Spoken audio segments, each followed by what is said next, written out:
본문은 지난주에 이어서 예수님께서 이제 성전을 청결케 하시는 본문입니다. 오늘 지난번에 이은 두 번째 성전 청결 말씀을 나누도록 하겠습니다. 한국 교회가 60년대부터 굉장히 이제 부흥의 바람을 타기 시작합니다. 그리고 70년대를 지나고 80년대를 거치면서는 놀라운 일들이 한국 교회에 있었습니다. 부흥 강사 분들이 전국을 돌아다니면서 어마어마한 은사 운동들이 일어나기 시작했고, 또 교회 성장은 세계에서도 유명한 그런 성장으로 발전했던 것을 볼 수 있습니다. 그때 이 많은 교회들이 배고팠던 우리 그 시절 한국의 교회는 사람들에게 천국의 소망을 주었고, 또 하나님의 축복을 받는 그런 방법들을 알게 했고, 그리고 교육을 강조하면서 대학마다 선교회가 많이 들어가서 아름다운 열매를 맺었던 것도 볼 수 있습니다. 그 60년대, 70년대, 80년대의 경제 성장과 함께 어느 곳에든 십자가만 세워도 교인들이 왔다. 그 개척교회에 천막을 쳐도 교회가 찼다라는 말을 우리 선배 목사님들에게 들을 수 있을 정도로 그 부흥의 열기는 대단했던 것을 볼 수 있습니다. 교인들이 많아지니까 교회들은 드디어 성장하면서 예배당을 짓기 시작했어요. 앞다투어서 더 큰 예배당, 더 훌륭한 예배당을 짓기 시작했고, 슈퍼스타 목사님들이 등장하기 시작했습니다. 세계 교단마다 가장 큰 그 교회가 한국에 있다라고 할 만큼 한국 교회는 정말 이 교회들로 이제 가득 차게 되어졌습니다. 밤에 남산에서 서울을 내려다보면 건물 하나에 빨간 십자가 하나 있다라고 말할 정도로 한국 사회는 복음화된 것 같았습니다. 그런데 건물이 많아지고 교회 건물들은 커지고 있었지만 이상하게도 교인들은 교회를 떠나고 있었어요. 그러면서 점점 위기라는 소리가 들리기 시작하고 한국 교회가 세상 사람들한테 손가락질 받는 그러한 모습으로 초라해지기 시작했습니다. 급기야 예수님은 믿지만 교회는 안 나가겠다라는 가난한 성도들이 급증하기 시작했어요. 그 이유가 무엇일까? 오늘 우리는 이 한국 교회의 당면한 시대 앞에서 우리 자신을 돌아보고 또한 우리 교회를 돌아보면서 좀 더 진지하게 오늘의 본문을 대해야 될 것 같습니다. 오늘 본문에는 당시의 유대인들이 자랑이었고 또 하나님의 선민이라는 표적이었던 이 성전의 이야기로 시작합니다. 예수님께서 이 성전 안에서 행하셨던 행동이 오늘 본문에 나타나 있는 것입니다. 지난주에 설명을 드렸지만 한 번 더 이스라엘 역사 속에 있었던 세 개의 성전을 먼저 설명을 좀 드리도록 하겠습니다. 하나님께서 이제 성전을 허락하신 것이 이스라엘 최초의 왕이었던 솔로몬 왕 때였습니다. 그 아버지 다윗이 성전을 짓고 싶어서 많은 것을 준비했는데 하나님께서 다윗에게는 성전을 짓는 걸 허락하지 않으셨어요. 그래서 다윗이 오랜 동안 돈을 모으고 재물을 모아서 아들 솔로몬 때 성전을 짓게 되어집니다. 솔로몬이 959년 예루살렘에 있는 모리아산 위에 큰 성전을 짓습니다. 얼마나 성전 준비가 철저했는지 그렇게 큰 성전을 짓고도 이 보석과 이 귀한 것들이 남아서 창고에 넣었다라고 기록되어 있을 정도로 철저한 준비 가운데서 지어졌습니다. 7년 이상 성전을 짓게 되어지고 아주 귀한 성전을 지어서 하나님 앞에 올려드립니다. 그런데 이 성전은 나중에 바벨론의 느부갓네살 왕이 이 예루살렘에 쳐내려왔을 때 다 파괴되어지고 모든 것들을 빼앗기는 그리고 성전은 파괴되어집니다. 그러자 이제 두 번째 성전이 지어지는 건 언제냐면 BC 516년에 이제 포로로 끌려갔던 이 포로민들이 메데와 바사라는 페르시아, 오늘날로 말하면 이란 왕조에서 힘을 잡았을 때 그 페르시아 왕 중에 고레스라는 왕이 있어요. 그 고레스라는 왕이 이스라엘 백성들을 돌려보냅니다. 한 번에 돌려보내지 않고 세 번에 걸쳐서 돌려보냈는데 첫 번째 돌아왔던 리더가 수룹바벨이란 사람이었어요. 이분은 수룹바벨은 하나님 앞에서 제사장이었기 때문에 예루살렘으로 돌아오자마자 성전을 다시 짓습니다. 근데 이 성전이 바로 이 솔로몬 성전이 있었던 터 위에 짓게 되어져요. 근데 솔로몬 때 지었던 성전이 너무 크고 화려했기 때문에 스룹바벨이 포로 시대에 돌아와서 지었던 이 성전은 아주 작고 초라하게 된 겁니다. 그러다 보니까 학개서나 구약을 바라보면 이 그 성전이 너무 작아서 그들이 실망하고 울었다라는 기록이 되어져 있습니다. 그나마 이 스룹바벨의 성전도 나중에 BC 167년에 헬라에 의해서 모욕을 당하고 그리고 그것도 사라지게 되는 것을 볼 수 있는 것입니다. 그러다가 이제 헤롯 대왕이라는 성전이 만들어집니다. 헤롯 대왕은 이두메 출신의 이방인이었어요. 정통 유다인도 아니었고 그리고 로마 백성도 아니었기 때문에 유다 사람들에게 신임을 얻기 위해서는 성전을 지어야 할 필요가 있었습니다. 성전을 아주 크고 많은 돈을 들여서 지었고 특별히 헤롯 대왕은 건축광이었어요. 그래서 지금도 이스라엘에 가보면 헤롯 대왕 때 지어놨던 마사다를 비롯한 모든 원형 경기장 이런 것들이 굉장히 많이 있습니다.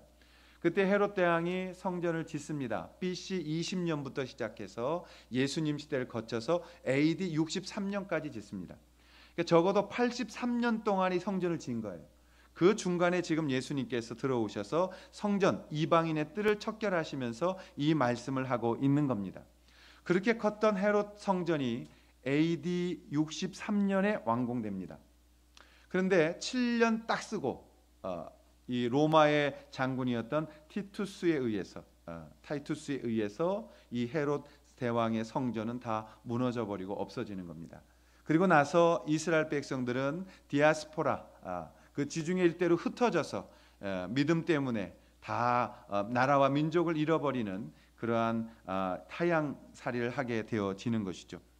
오늘 예수님께서 이 말씀하고 있는 본문은 바로 헤롯 대왕의 성전이 진행되고 있었을 때 그 이방인의 뜰이라고 불리우는 가장 바깥에 있는 그 뜰 안에서 일어났던 성전 척결 운동이라는 것입니다.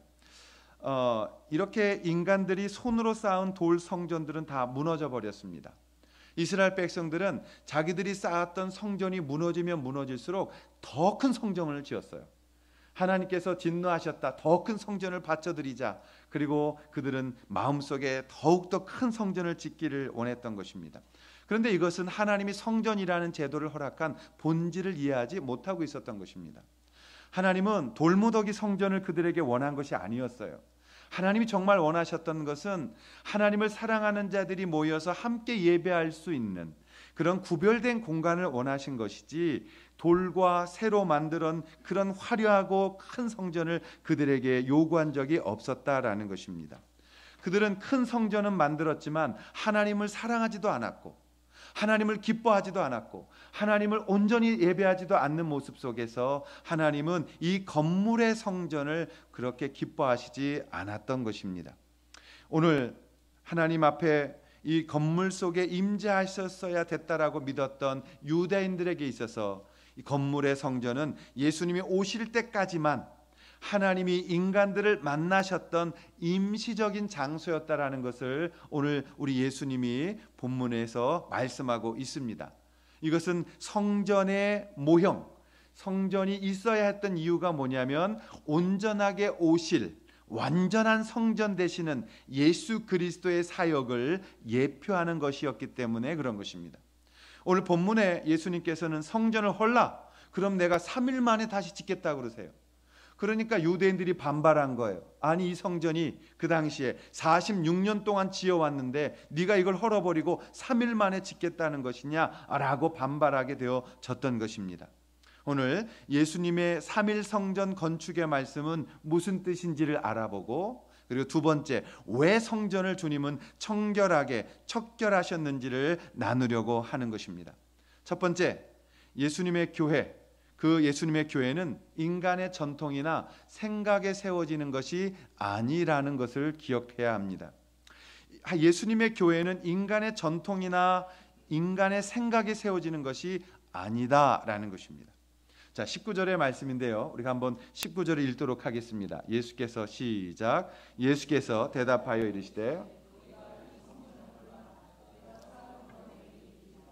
여러분 이 말씀을 오늘날 적용해도 우리도 기분 나쁠 거예요. 우리가 엄청난 그 예산을 들여서 어마어마한 성전을 지었는데 한 분이 오시더니 그러는 거예요. 이거 헐라. 내가 3일 만에 지으리라. 그럼 여러분 할렐루야 하시겠어요? 그분을 돌로 치시겠어요? 이건 말이 안 되는 거죠, 사실은. 예수님께서 어떻게 이 성전을 헐라고 말씀하실 수 있는가? 하나님이신 예수님은 당신을 위해서 지어놓은 성전을 헐어버려라. 이게 말이 안 되는 것입니다. 왜냐? 예수님은 지금 오늘 이 말씀을 통해서 신앙생활의 본질과 비본질의 문제를 구분하는 지혜를 가르치고 있는 것입니다. 여러분, 우리가 이 헤롯 대왕이 쌓은 돌로 된 성전이 성전의 본질이 아니라는 것을 가르치는 것이죠. 이 건물이 진정한 성전의 본질이 아니다. 그럼 성전이라는 것은 무엇이냐? 예수님이 생각하시는 성전은 돌로 쌓은 인간의 노력이 아니라 그 성전에 계신 주님, 그 주님을 사랑하는 마음을 받으시는 곳으로 이해하고 있었던 겁니다. 그런데 이스라엘 백성들이 예수님을 사랑하지 않습니다. 예수님께서 그 땅에 오셨는데도 오히려 그 예수님을 배척하고 예수님을 향해서 돌을 던지는 그들을 바라볼 수 있게 되는 것입니다. 그래서 요한은 성전 주인 되신 예수님이 이 땅에 오셨는데 너희들은 그 예수님을 알아보지 못하고 오히려 그 예수님을 내어놓는 그러한 실수를 하고 있는 것을 보여주기 위한 기록을 하고 있는 것입니다. 예수님은 그 성전 안에서 행하는 어떤 형식적인 행동보다도 정말 그 성전 안에서 주님을 사랑하고 그분을 경외하고 그 본질적인 신앙을 받기를 원하셨던 거예요. 여러분, 우리가 이 말씀을 가지고 좀 기억하기를 원합니다. 신앙생활은 본질의 문제와 비본질의 문제, 우리가 이것을 고린도서에서 바울은 아디아포라의 문제라고 말했어요. 우리가 신앙생활하면서 본질이 아닌 것이 있고요, 본질인 것이 있습니다. 그것을 나누는 지혜가 우리 가운데 먼저 필요하다는 것입니다. 이민교회에 있을 때 교회가 갈라졌다는 소식을 들었습니다. 왜 갈라졌냐고 말했더니 참 재미있게도 그러나 슬프게도 피아노를 오른쪽에 둘 거냐 왼쪽에 둘 거냐로 싸우다가 좌파 우파로 갈라졌다는 소리를 들었어요. 또 어느 교회는 교회가 갈라졌다고, 그래서 왜 그랬더니 카펫색을 파란색으로 깔 거냐 빨간색으로 깔 거냐로 교회가 갈라졌다. 여러분, 정말 교회가 갈라지는 것들을 보게 되면 뭐 그렇게 중요한 거 아닌데 갈라질 때가 있어요. 왜 그렇을까요? 본질적인 게 아닌데 왜 우리는 그런 것에 목숨을 걸게 되고 그것으로 인하여 하나님의 성전까지 깨버려야 할 만큼 우리는 갈라져야 하는 아픔을 겪어야 될까요? 이런 것들이 굉장히 교회 안에 많이 있다는 거예요. 예를 들어 보겠습니다. 좀 더 이제 우리가 고급스러운 형이상학적인 얘기를 해보겠습니다.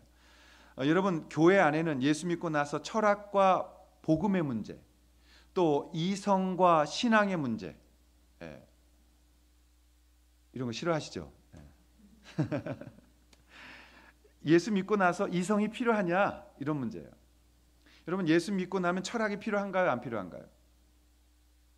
우리는 관심 없어 보이지만 이 관심 없어 보이는 것으로부터 교회는 비본질적인 것으로 아픔을 겪어왔습니다.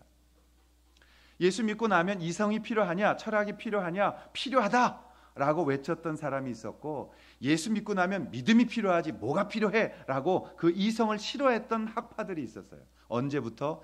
AD 2세기부터. 예수님 부활하시고 예수님의 제자 요한 돌아가시고 나서부터 교회가 이 두 개로 갈라지기 시작했다는 거예요. 첫 번째 학파는 어디 있느냐? 오늘날 튀니지에 있는 카르타고라는 곳입니다. 칼타고라는 곳인데 거기에 누가 있었냐면 터툴리안이라는 분이 있었어요. 이 터툴리안이라는 분은 뭘 원했냐? 철학은 이단의 앞잡이다. 그러니까 예수 믿고 나면 철학 필요 없고 이성 필요 없다. 그냥 믿습니다. 믿습니다. 그런데 반대 학파가 있었어요. 오늘날 이집트에 가면 두 번째 큰 도시가 알렉산드리아입니다. 근데 알렉산드리아는 옛날부터 굉장히 유명한 도시였죠. 이 알렉산드리아의 학파가 있었는데 그 학파의 이름을 이끌었던 것이 클레멘트입니다.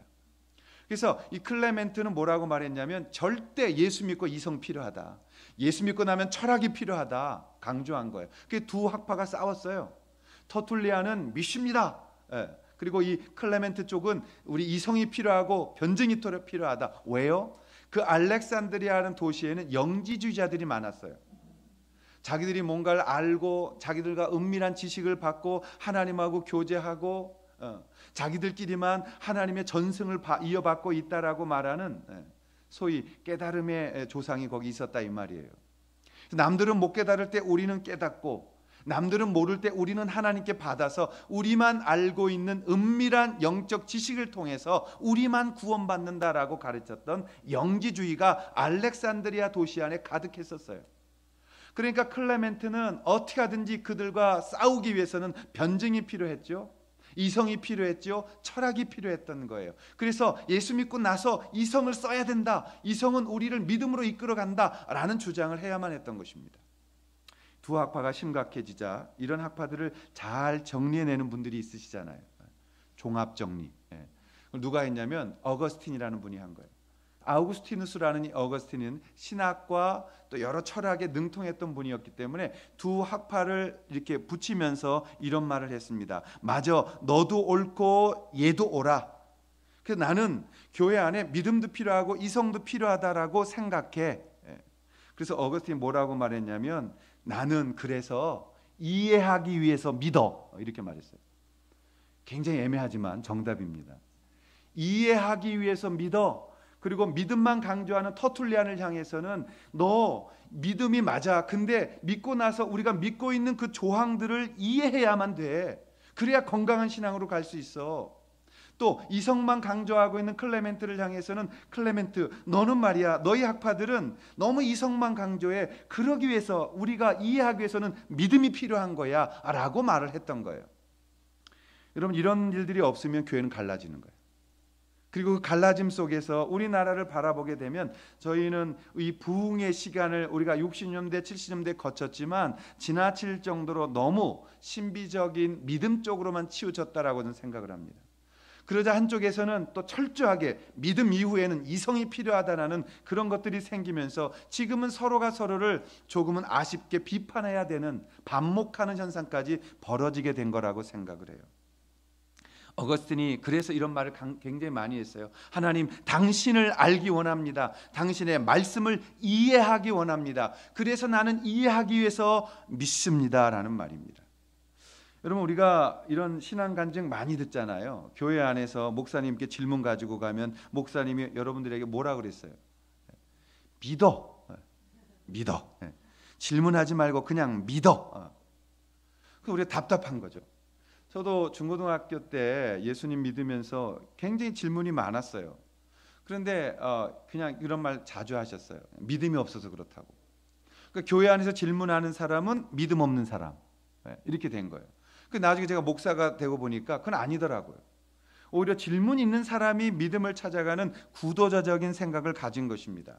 그러면서 목사님들이 하셨던 말이 좀 아쉬운 말이 있죠. 그냥 목사 말에 순종하고 수동적으로 잘 믿고 끌려오고 그냥 여러 생각하지 말고 믿습니다 하고 믿음으로 나아가면 다 되는 것이야 라고 하고 왔는데, 지금 이렇게 된 거 아니에요. 저는 하나님 앞에서 오늘날 교회가 본질에서 벗어나는 이유가 뭘까? 그것을 궁극적으로 고민하면서 교회가 가장 중요한 하나님 되시는 말씀에서 벗어나고 있기 때문이라고 생각합니다. 오늘날 굉장히 여러분에게 죄송한데 제가 좀 강하게 이야기하다 보니까 이런 말씀하시는 분들이 많이 있어요. 설교 끝나면 목사님 꼭 나를 향해서만 설교한다고. 근데 굉장히 죄송한데 나는 잘 몰라요, 그분을. 그렇기 때문에 내가 무슨 계시를 받고 오늘은 홍아무개를 위해서 설교해라, 이런 그런 능력의 설교는 아니기 때문에, 혹시 여러분들이 설교를 듣다가 저 말씀 나한테 부딪힌다, 저 말씀 기분은 되게 나쁘다, 이럴 수 있어요. 저 말씀 내가 받아야 되는데 아프다. 근데 여러분, 그거는 말씀이 여러분을 치유하시고 청소하는 과정이 되어지는 거예요. 하나님께서 우리의 마음을 말씀으로 돌이켜 하기 위한 권면의 말씀이 올 때 우리는 그 말씀에 도전을 받게 되고, 그 말씀 때문에 우리가 고민하게 되고, 그 말씀 앞에 무릎을 꿇도록 성령께서 우리를 초대하고 계신 거라고 믿으셔야 되는 겁니다. 목사가 나를 싫어해서, 아니요, 싫어하지 않아요. 정말 안 싫어해요. 굉장히 사랑합니다. 정말 안 싫어합니다. 그런 말 하고 다니면 싫어지지 절대 싫어하지 않습니다. 그리고 그런 사정이 있는지도 저는 알지도 못합니다. 그러면 우리가 말씀에서 세워지는 교회는 어떤 교회냐? 먼저 바울이 에베소 교회를 향해서 이런 말씀하시잖아요. 에베소서 4장 1절부터 4절의 말씀 보시면, 그러므로 주 안에서 갇힌 내가, 지금 감옥에 갇혀 있으니까, 너희를 권하노니 너희가 부르심을 받은 일에 합당하게 행하여 모든 겸손과 온유함으로 하고 오래 참음으로 사랑 가운데서 서로 용납하고 평안에 매는 줄로 성령이 하나 되게 하신 것을 힘써 지키라. 몸이 하나요 성령도 한 분이시니 이와 같이 너희가 부르심의 한 소망 안에서 부르심을 받았다. 여러분, 우리는 다 각자의 자리에서 부름 받습니다. 그런데 우리가 각자의 자리는 다 자신이 옳은 자리는 아니잖아요. 내가 하나님 경험했다고 해서 그것만이 하나님이 아니고, 내가 하나님 만났다고 해서 그분만이 하나님이 아니고, 내가 하나님을 봤다고 해서 그분만이 하나님이 아니고, 우리는 각자의 자리에서 다른 모습으로 하나님을 만나게 되어지는 것입니다. 어떤 분은 성부 하나님을 통해서 복음 안으로 오게 되고, 어떤 분은 성자 예수님 통해서 복음 안으로 오게 되고, 어떤 분은 성령 하나님 통해서 만나게 되어집니다. 굳이 교단으로 말한다면 성령 운동하는 오순절 계열의 교단들은 믿음 뜨겁게 하면서 성령을 통해서 복음을 만나는 거예요. 또 말씀 강조하고 말씀하는 그러한 교단들은 또 예수님 통해서 예수님 말씀 공부하면서 주님 만나는 거예요. 자연을 바라보고 세상을 바라보면서 창조과학 이런 것들 하면서 또 하나님 통해서 우리 복음에 오는 분들이 있으신 거예요. 여러분, 우리가 주님 안에서 우리가 다르다는 곳에서부터 부름받았음을 기억해야 합니다. 그런데 다른 곳에서 부름받은 사람들이 나는 오라 라고 말하기 시작하면 교회는 하나됨이 깨지기 시작하는 거예요. 그래서 제가 말씀드리는 거예요. 여러분, 그런데 훈련 많이 되신 분들도 우리 교회에 이제 오시게 되어지는데, 하나님이 내게 말씀하셨습니다. 이 얘기를 하실 때는 어떻게 하는 거냐면, 내 죄를 회개하고 내 잘못 지적할 때는 분명히 하나님 말씀하신 거예요. 그런데 남에게 이야기할 때는 제가요 이렇게 하면 더 좋을 것 같아요. 이렇게 얘기를 하셔야 돼요. 하나님이 말씀하셨습니다. 그리고 그 사람의 딱 얘기를 하면은 그 다음은 할 말이 없어요. 왜냐하면 하나님 말씀을 듣기만 해야지 거기에 말대답을 할 수가 있나요? 교회는 각자의 자리에서 각자의 개성대로 하나님을 섬겼던 사람들이 만나 성령도 한 분이시고 몸도 하나가 되어 예수 그리스도의 말씀 앞에 동일하게 아멘 하는 곳으로부터 출발하는 것입니다. 주님이 오늘 이곳에 오셔서 인간의 전통, 유대인들이 갖고 있던 그 전통 위에 교회를 세우지 않으셨어요. 인간들의 생각 위에 교회를 세우지 않으셨어요. 오직 하나님 말씀 앞에 자신을 드려나가기 시작했던 것입니다. 바울은 그래서 모든 각처에서 부르심 받은 하나님의 사람들을 향하여 모든 부르심에 합당하게 행하며 겸손하게 하고 온유로 하고 오래 참음 가운데 사랑 가운데 서로 용납하고 평안에 매는 줄로 힘써 하나됨을 지켜라. 너희가 부르심의 한 소망 안에서 부르심을 받았느니라. 우리의 부르심 받은 그 부르심을 향하여 나아가는 것, 그것이 교회의 시작이라는 것이죠. 오늘 갈라져서 분쟁하고 있던 빌립보 교회를 향해서 바울 사도는 뭐라고 말씀합니까? 빌립보서 2장 1절로 5절에 보면, 너희가 무슨 권면이나 사랑의 무슨 위로나 성령의 무슨 교제나 긍휼이나 자비가 있거든 이렇게 하려고 마음을 같이하여 같은 사랑 가지고 뜻을 합하며 한 마음을 품고 아무 일에든지 다툼이나 허용으로 하지 말고 오직 겸손한 마음으로 각각 자기보다 남을 낮게, 시옷받침 낮게, 지옷받침 절대 안 돼, 낮게 좋게 여기고 각각 자기 일을 돌아볼 뿐더러 또한 각각 다른 사람들의 일을 돌보아 나의 기쁨을 충만하게 하라. 5절에 이렇게 말씀해요. 너희 안에 이 마음을 품으라. 곧 그리스도 예수의 마음이다. 그게 교회의 반석이 되는 것입니다. 여러분, 교회는 어떻게 시작했어요? 사도행전 2장 44절부터 47절에 보면 예수께서 명령하신 거예요. 너희는 성전에 모여서 함께 기도하라고, 그리고 믿는 사람들이 다 함께 모든 물건을 서로 통용하고 재산과 소유를 팔아 각 사람의 필요를 따라 나눠주고 날마다 마음을 같이하여 성전에 모이기를 힘쓰고 집에서 떡을 떼며 기쁨과 순전한 마음으로 음식 먹고 하나님을 찬미하며 또 온 백성에게 칭송을 받아 날마다 주께서 구원받는 사람을 더하게 하셨다. 초대교회는 어떻게 모였어요? 서로 통용하고 서로 나누어 쓰고 서로 함께하고 서로 함께 기뻐하고 서로 함께 아파하면서 순전한 마음으로 음식도 나누고 떡도 떼고 하나님을 찬미하고 하나님 앞에 찬송을 통하여 온 백성에게 칭송을 받아 날마다 구원받는 사람을 더하게 하셨다. 예수님의 성전은 다양한 우리의 생각을 넘어서 하나님 말씀 위로부터 시작되어져 가는 것입니다. 너와 나는 다를 수밖에 없어요. 그러나 예수 앞에 나오면 예수 그리스도의 보혈로 우리가 치료받고 회복받고 용서받았기 때문에 주님 앞에 서게 되어지는 것입니다. 그리고 그 만난 주님을 모시고 살아가는 그 신앙생활을 우리가 영성이라고 해요. 영성은 같을 수가 없는 거예요. 한국의 영성은 이상하게 개인주의 영성으로 발전되어지고 지금은 이기주의 영성으로 내려갔어요. 자기밖에 몰라요. 성전 안에 와서 기도해도 나를 위한 기도, 나의 가족을 위한 기도, 내 교회만을 위한 기도, 그리고 울타리를 높게 쌓으면서 교회들은 점점 담이 높아져 가고 있었던 것입니다. 우리가 사람들을 대할 때 왜 귀하게 보지 못하는가? 나하고 다르면 떠나야 된다라는 그러한 강대상에서의 외침이 우리를 아프게 만들어가는 것입니다. 여러분, 교회 안에는 다양한 사람들이 있어야 되는 거예요. 이 얘기 싫지만 통계니까 100명 중에 2-3명은 괜히 싫다고 말씀드렸잖아요. 인사하는데도 싫어, 인사해도 싫어, 받기도 싫어, 마음에도 안 들어. 그런데 그걸 이길 수 있어야 교회가 되어져 가는 거예요.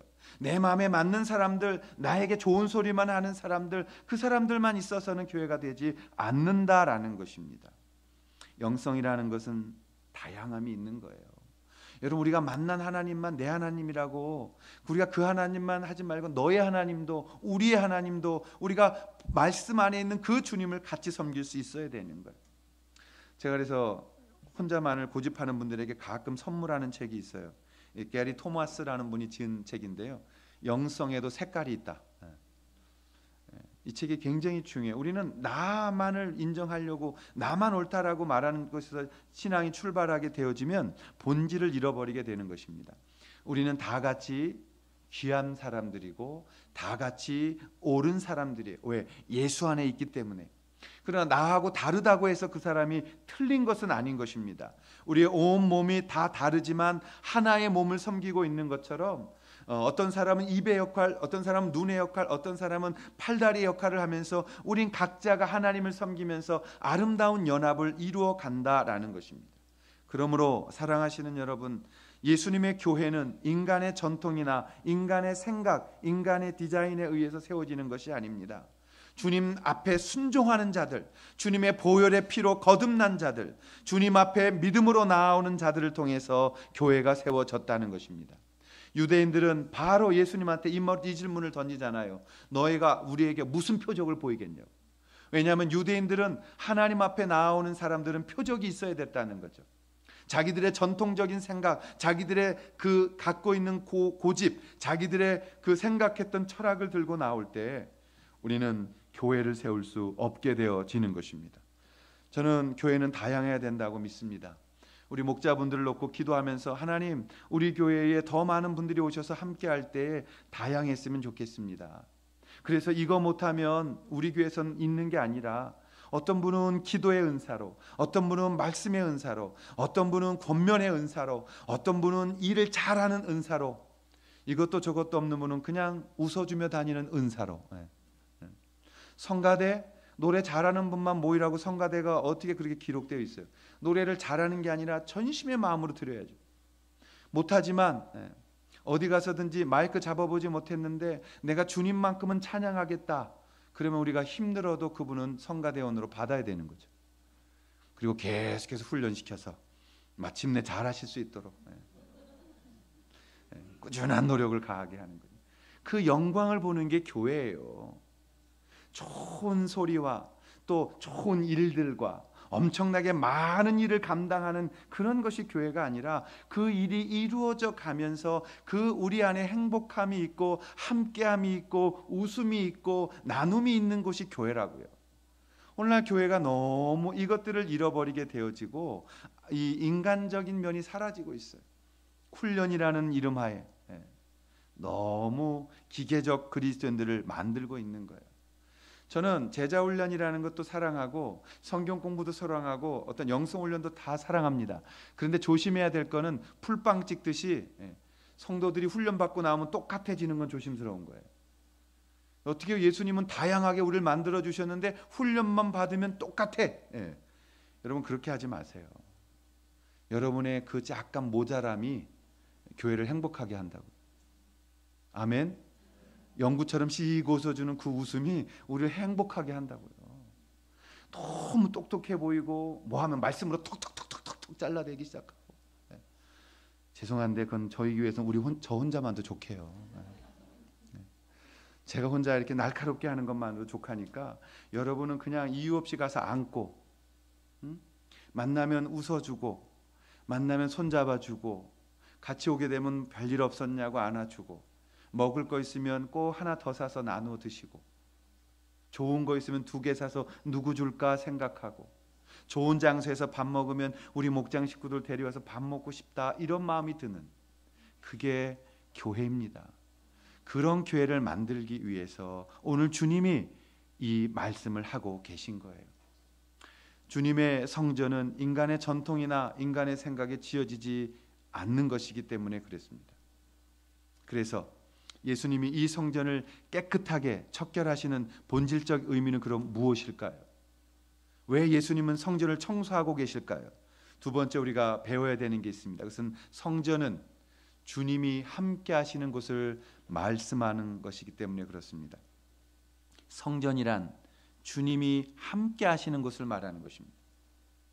자, 21절 말씀인데요. 우리 한번 같이 읽겠습니다. 21절 시작. 그러나 예수는 성전된 자기 육체, 아니 예수님께서 성전이 되셨다는 거예요. 성전된 자기 육체. 교회는 하나님의 임재하심 속에서 시작되어지는 것입니다. 하나님이 임재하심이 없으면 교회가 아니에요. 또 그 임재하심 속에서 예수님의 사역을 먼저 우리가 바라봐야 됩니다. 예수님은 메시아로 인정받으시고 죽으시고 부활하시고 부활하심으로 말미암아 예수님의 속죄의 제사를 하나님이 받으신 거예요. 그래서 모든 인류를 예수 믿게 하시고 그 믿는 자들을 용서하셨다. 그리고 예수님을 그 믿는 자들의 머리 되게 하셨다. 즉 교회의 머리가 되게 하셨다. 그러므로 교회는 그의 몸이 되었다. 그리고 예수 믿는 자들에게 성령님이 거하시며 우리가 성전이 되게 하셨고 그 성전된 사람들을 교회로 만드셨다는 것입니다. 우리가 이걸 잘 이해하셔야 됩니다. 교회는 예수님이 함께 하시는 사람들이기 때문에 우리의 머리가 되시는, 그리고 우리의 신랑 되시는 그 예수님을 사랑하게 되어져 있는 것입니다. 그러면 주님이 지금 왜 성전을 깨끗하게 하고 계신가? 왜 성전을 청결하게 하고 계신가? 그 이유를 우리가 살펴야 되는 것이죠. 왜냐하면 예수님 앞에서 첫 번째 해야 될 일이 뭐냐? 아름다운 성전은 주님이 함께 하시기 위해서 우리의 것들을 다 내어 쫓아야 된다 이 말이에요. 주님은 성전을 청결하게 하시면서 하나님과 함께 하셔야 할 그 자리에 돈 거래나 물건 사고 파는 것이나 경제적 자신의 이익을 챙겨가는 장소로 만들지를 않기를 원하셨다는 거예요. 그러기 위해서 주님은 이 성전을 청결하게 하셔야 됐다는 거예요. 하나님이 성전을 청결하게 하시면서 이 교회는 내가 너희와 함께 할 곳이야, 내가 거해야 되는 곳이기 때문에 깨끗해야 된다라고 말씀하고 있는 것입니다. 여러분, 교회는 그래서 어디서 시작하느냐? 순종해서 시작하는 것입니다. 예수께서 부활하시면서 제자들에게 하신 말씀 기억하시나요? 사도행전 1장 4절과 5절에 보시면 그 사도들에게 분부하여 이르시되 예루살렘 떠나지 말고 내게서 들은 바 아버지께서 약속하신 것을 너희에게 주실 때까지 기다리라. 요한은 물로 세례 침례를 주었지만 몇 날 못 되어 성령께서 너희 가운데 임하셔서 세례 침례를 주실 것이다 라고 말씀합니다. 그러자 그들이 그 말씀에 순종해서 마가다락방에 120명의 제자와 마리아도 거기에 함께 모였어요. 사도행전 1장 14절에 보시면 그들이 모여서 무슨 일을 했습니까? 여자들과 예수의 어머니 마리아와 예수의 아우들과 더불어 마음을 같이하여 오로지 기도에 힘쓰더라. 여기에 두 단어가 굉장히 중요한 거예요. 마음을 같이했고 기도에 힘썼다라는 것입니다. 여러분, 기도는 내 개인의 필요만 위해서 하는 기도가 아니에요. 기도는 내 개인을 위해서 하는 기도만이 아니라 마음을 같이 하는 하나님 앞에서의 가장 중요한 우리의 고백이 되는 것입니다. 나 혼자 기도해도 돼요. 집에서 해도 되고, 뭐 어디서든 기도할 수 있어요. 그런데 마음을 같이 하는 곳에 함께 모여서 기도하기 시작할 때 놀라운 일이 벌어지는 거예요. 그게 뭐냐면 성령이 임하시는 것입니다. 성령이 혼자 기도할 때도 임하세요. 그러나 더 중요한 것은 마음을 같이 하여 함께 모여 기도하기 시작할 때 하나님의 역사가 일어나기 시작한다는 것입니다. 그리고 마침내 그 120명 사도들에게 성령이 임하시고 그들 사이에 불같이 갈라지는 놀라운 성령을 체험하게 되고 그곳으로부터 교회는 시작되어질 수 있었다라는 것입니다. 주님이 왜 성전을 척결하십니까? 이제는 그 성전이 우리이기 때문에 그런 것입니다. 예수님께서 이제 우리 가운데 말씀합니다. 고린도전서 3장 16절 17절에 보면 너희는 너희가 하나님의 성전인 것과 하나님의 성령이 너희 안에 계시는 것을 알지 못하느냐? 누구든지 하나님의 성전을 더럽히면 하나님이 그 사람을 멸하시리라. 하나님의 성전은 거룩하니 너희도 그러하니라. 하나님의 성전은 거룩해야 됐기 때문에 예수께서 그 성전을 청소하셨다면 오늘 우리 가운데 오셔서도 우리에게 말씀하십니다. 내가 너 안에 함께하기 위해서 너는 더러운 모든 것들을 다 내어버려야 한다. 너의 신앙을 깨끗하게 하고 내 음성을 들을 준비를 하고 내가 너와 더불어 먹고 너와 더불어 함께 거할 수 있는 그러한 성전이 되기 위하여 나는 지금 성전을 청결하게 만들고 있다라고 주님이 말씀하고 계시는 것입니다. 그러므로 성전 청소는 우리의 인간적인 생각과 나의 고집과 나의 모든 생각들을 내려놓고 주님이 함께 하실 수 있도록 내가 겸손함으로 서는 작업을 가리키는 것입니다. 주께서 말씀하십니다. 너희는 먼저 그의 나라와 그의 의를 구하라. 그리하면 모든 것을 너희에게 더하여 주시리라. 주님은 우리 안에 계세요. 성령을 통하여 우리 안에 계세요. 그리고 나는 하나님 안에 있습니다. 우리가 주님과 동행하고 주님 안에 있으면 우리의 인생이 먹고 사는 문제로 주님이 걱정하지 말라고 말씀하고 계신 걸 볼 수 있어요. 우리가 내 힘으로 무엇인가 하려고 할 때는 안 되지만 정말 주님 안에 거하고 주님이 내 인생을 함께 해주실 때 우리는 아무것도 걱정하지 않을 수 있다라는 것입니다. 너희는 먼저 그의 나라와 그의 의를 구하라. 그렇기 때문에 모여서 기도해야 되는 것이고 하나님의 나라는 주님이 함께 하시는 곳이므로 거룩하게 우리가 날마다 우리를 청소해 나아가야 되는 것입니다. 그럼 청소라는 것이 무엇이냐라는 것이에요. 오늘날 우리가 성전된 우리를 청소해야 된다 이 말이잖아요. 여러분, 사실 예수님은 우리를 구원하셔서 하나님의 함께 하시는 성전이 되게 하시고 또 하나님의 나라가 이루어져 가도록 그 일을 위해서 사셨습니다. 그런데 정말 여러분 예수님의 삶을 기뻐하시고 본받기를 원하십니까? 잘 생각하셔야 돼요. 십자가 지는 수가 있어요. 예수님의 삶을 본받는다라고 말할 때 여러분 이런 고백하셔야 돼요. 여우도 머리 둘 곳이 있다. 근데 나는 아무것도 없다. 예수님처럼 복음을 위하여 인생을 다 드리고 다니실 수 있겠는가? 예수님처럼 아무것도 갖지 아니하고 오직 하나님의 나라를 위해서 그렇게 살아갈 수가 있겠는가? 아니, 예수님처럼 십자가를 지라고 할 때 질 수가 있겠는가? 사실은 성경에서는 이렇게 말합니다. 그 십자가는 안 믿는 자들에게 조롱거리였다고. 그 십자가는 사람들에게 조롱이 되었고 비웃는 게 되었습니다. 그 십자가는 어리석은 것으로 보였고 그 십자가를 지고 가는 예수 그리스도는 모든 사람에게 모욕을 받고 침을 뱉고 조롱을 받으며 십자가에서 죽어가셨습니다. 그런데 우리가 그것을 바라볼 때 주님은 어리석어 보인다. 주님은 누구에게 팔리셨어요? 제자에게 팔리셨습니다. 가룟 유다에게 배반받으시고 은 30냥에 예수님은 팔리셨습니다. 어리석어 보입니다. 가룟 유다에게 목숨을 빼앗기신 것처럼 보입니다. 가룟 유다가 예수님 팔아서 십자가에 어처구니 없어 죽으신 것 같아 보입니다. 그런데 여러분 이제 믿음의 눈으로 이것을 바라보게 되면 성경은 그렇게 말씀하지 않고 있습니다. 어떻게 해요? 자, 다시 2장 23절부터 25절을 한번 성경을 보십시오. 오늘 본문 2장 23절부터 25절. 6월절에 예수께서 예루살렘에 계시니 많은 사람이 그의 행하시는 표적을 보고 그의 이름을 믿었으나 예수는 그의 몸을 그들에게 의탁하지 아니하셨으니 이는 친히 모든 사람을 아심이요 또 사람에 대하여 누구의 증언도 받으실 필요가 없었으니 이는 그가 친히 사람의 속에 있는 것을 아셨음이니라. 여러분, 주님이 어리석어서 가룟 유다에 팔리신 것 아니고 주님이 어리석어서 힘이 없어서 십자가에 죽으신 것이 아니라고 성경은 말씀하고 있는 것입니다. 주님은 다 알고 계셨습니다. 주님은 다 아시는 분이십니다. 그런데 유다에게 팔리시는 겁니다. 전 이 장면 묵상하는데 굉장히 솔직히 무서웠어요. 왜냐하면 예수님께서 제자에게 팔리십니다. 그러면 여러분, 예수님이 유다를 사랑하셨다면 어떻게 했어야 됐어요? 못하게 하셨어요. 제자가 자기를 팔 때 예수님이 유다를 사랑하셨으면 어떻게 하셨어야 됐어요? 유다야, 어떻게 그런 일을 해? 야단치셔야죠. 그리고 자기를 못 팔게 하셔야죠. 근데 예수님 뭐라고 유다에게 말씀하셨다고요? 가서 너의 일을 하라고요. 여러분, 이거 엄청난 심판인 거 아세요?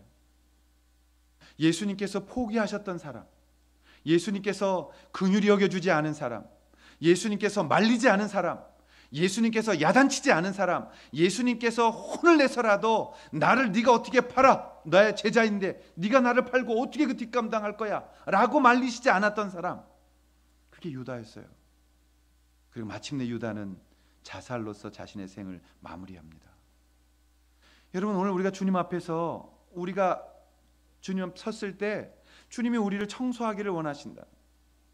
성전된 우리를 청소하기를 원하신다고요. 주님 안에서 장사하기를 원하고 주님 안에서 내 이득을 챙기기를 원하고 주님 안에서 내 고집으로 서 있기를 원하고 주님 안에서 내가 예수님 배척하고 싶어하는 모든 우리 속에 있는 이 더러운 성전을 주님이 청소하기를 원하신다고요. 결국 성전 청소는 사랑의 표현인 거예요. 하나님께서 우리를 청소하고자 하는 것은 나를 사랑하시기 때문인 거예요. 아파도 지금은 힘들어도 너는 청소해야 돼. 그래야 내가 너와 함께 할 수 있는 거야. 네가 그거 내려놔야 돼. 그렇지 않으면 내가 너와 함께 할 수 없는 거야. 지금은 힘들겠지만 내려놔야 돼. 지금은 어렵지만 지금 내려놔야 돼. 지금은 청소하기 싫지만 지금 네 성전을 청소해야 돼. 그래야 내가 너와 더불어 먹고 너는 나와 더불어 함께 먹을 수 있는 거야. 여러분, 경제적으로 어려워서 기도하시는데도 힘든가요? 그러면 이제 경제적인 것을 기도하는 것을 멈추시고 주님 바라보십시오. 주님 이렇게 말씀하실 거예요. 너 내 안에 있으면서 왜 그렇게 겁이 많고 걱정이 많고 염려가 많아? 너는 먼저 그의 나라와 아버지의 의를 구해. 그리하면 이 모든 것을 너에게 더하여 주실 거야. 너가 왜 혼자 다 걱정해? 너가 왜 혼자 무거운 짐 지고, 왜 혼자 오해받고, 왜 혼자 힘든 생활을 해?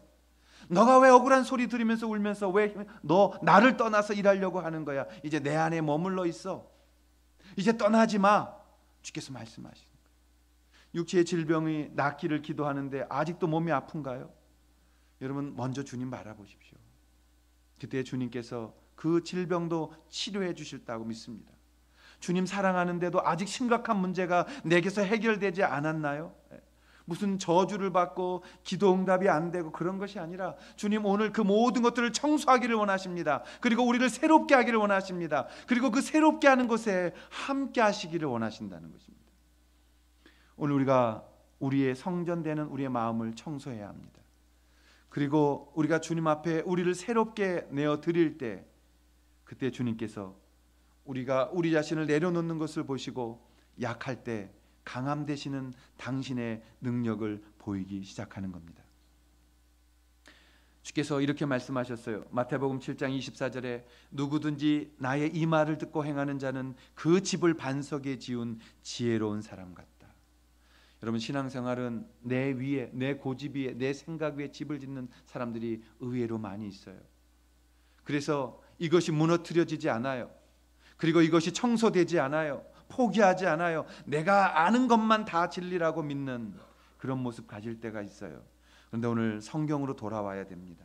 그리고 성경 말씀을 펴고 그 말씀 앞에서 우리가 진실로 순종하며 더 사랑하고 더 낮아지고 더 순종함 속에서 주님의 나라는 깨끗한 주님의 그 청소를 통해서 임재하심을 보게 되어 지는 것입니다. 저는 기대합니다. 우리 만방생 목장교회가 크지 않지만 깨끗한 마음으로 주님이 우리 안에 편안하게 거하시는 그런 장소가 되기를 바랍니다. 저는 기대합니다. 우리는 약하지만 주님과 강해지는 교회가 되기를 바랍니다. 우리는 내놓을 것도 없고 여러 가지 다 아직은 불편하지만 그러나 저는 믿습니다. 주님이 그 불편 속에서 우리를 온전케 하고 계시다는 사실을 말입니다. 오늘 우리가 주님 안에 교회가 무엇인지를 이해하고 더 사랑하고 더 함께 손을 붙잡고 강력하게 마귀, 디아볼로스, 우리 사이에 이간질을 내는 것을 이겨내서 서로 용납하고 더 기도하고 더 주님의 사랑으로 깨끗하게 우리 자신 안에 있는 모든 것들을 청소해 갈 때에 주님 우리 안에 거하시고 우리 안에서 역사해 주시는 그 주님을 우리는 보게 될 줄로 믿습니다. 우리 교회가 또 여러분의 그 거룩한 몸인 성전이 주님 안에서 이 사랑으로 청소되어져 가기를 주님의 이름으로 축원합니다. 기도하겠습니다. 우리 안에 주님 안 계신 그 믿음 붙들고 나아가는 일 없도록 성령 하나님 우리 안에 충만케 임하여 주옵소서. 우리의 생각과 우리의 가졌던 것들을 오늘 내려놓으며 주님 말씀으로 돌아가 우리를 깨끗하게 하시는 성령 앞에 나아갑니다. 하나님 아버지, 우리의 연약한 것들을 아시는 주님, 그럼에도 불구하고 우리를 주님 안에서 품으시며 사랑하시며 인도하시는 주님, 날마다 성령으로 채워주시고 날마다 주님 닮아가게 하시고 하나님 앞에 기뻐하심 받는 자녀들 되도록 도와주시옵소서. 하나님, 우리 마음 없으면 아무리 화려한 건물, 아무리 좋은 환경 속에서도 우리는 공허할 뿐입니다. 사랑하게 하시고 섬기게 하시고 서로를 낮게 귀하게 여겨서 주님 안에 정말 주님 이 공동체가 성숙해져가는 공동체 되도록 인도하여 주시옵소서. 오늘도 기쁨으로 우리의 소득의 가장 소중한 것들을 쪼개어 하나님 앞에 먼저 올려드립니다. 예수님의 이름으로 걷사오니 예수님의 이름으로 쓰게 하시고 예수님의 이름이 확장되어지는 일에 이 물질이 귀하게 쓰임받도록 도와주시옵소서. 드린 손길들이 복되게 하시고 드리고 싶었지만 없어서 정말 주님 그 마음을 드리는 성도들의 마음도 받아주시고 속기 주님 앞에 풍성함으로 드릴 수 있는 물질의 은혜도 허락하여 주옵소서.